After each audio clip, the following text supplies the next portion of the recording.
ऑटोकॅडवरची छोटीशी ड्रॉइंग म्हणजेच 10 मजली बॉयलर्स आणि हो, त्याला उभं करण्यामध्ये आमचाही छोटासा हातभार आहे.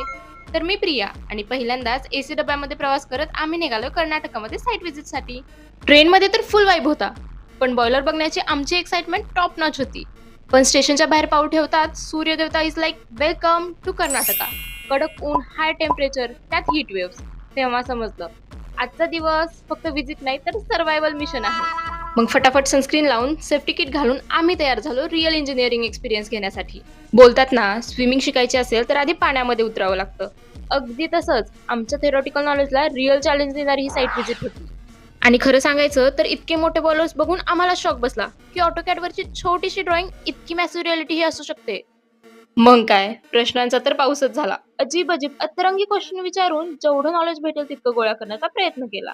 त्यात 2 दिवस गेले, पायही दुखायला लागले, पण साईट ती काही संपेच ना. मग तोच थकवा दूर करण्यासाठी लाफ्टर शॉट्स, उनोचा डाव आणि फुल मस्ती केली. तर तुम्हीही असा रिअल इंजिनिअरिंग एक्सपिरियन्स घेतलाय का? कमेंटमध्ये नक्की कळवा.